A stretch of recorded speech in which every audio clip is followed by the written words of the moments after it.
Mr. Affleck, thank you so much for giving me the opportunity to speak to you today. Thank you.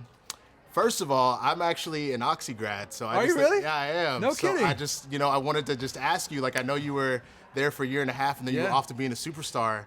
What is that like? Yeah, that's a trip. I love that school. I had a great time. In fact, me and Matt wrote Good Will Hunting while I was at Accidental. We were living up on Eagle Rock Boulevard Yeah. up there at this weird, funky house and this apartments we were renting. And we used to all come down and like play basketball at the gym down there. Yeah. And, I had a good time, and I liked that school, and that's cool. I didn't graduate. You did, so hats off to you, my friend. Hey, I'll trade you if you want. If you want to go graduate, I'll be Batman. I'm okay with that. So, the thing about this movie that's so interesting to me is this is probably the darkest iteration of Batman that we've seen. Normally, he's very anti-gun. He's very anti-killing. I mean, you could see in the trailer, he's in the Batwing just shooting up turrets and stuff like that. What was that like to portray, I guess, this dark side of Batman?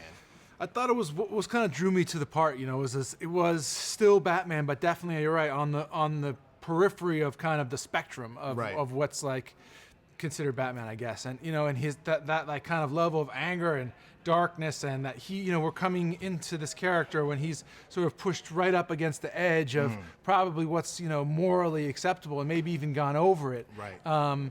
I thought was really fascinating, and that he had to kind of reconcile and come to grips with his own anger and his own disappointment and his own rage. It's like, I think what makes this character popular is that while he's a superhero, he can do all stuff that we wish we could do and Right. cool cars and stuff that we wish we had. He's vulnerable. He's a person like you or me, and he has to deal with his flaws. Well, to me, the most gripping part is that moment. I don't know how I didn't connect these dots. I've been a huge comic book fan forever. That Bruce's mom and Clark's mom are both named Martha. I I know. don't know how that never dawned on me ever. And to see that vulnerability when that comes up was just amazing. Did you find that, I saw you in Gone Girl, and that was insanely emotionally open. Did you find that this was more that with Bruce or less? Yeah, I was or- trying to, really you play Bruce Wayne, you know what I mean? You try, the Batman is created by all kinds of stuff, the costume, the effects, the sound, everything that the director has at his disposal, he uses to fashion the image that you see of, Batman. But you're really doing Bruce Wayne by yourself as the actor.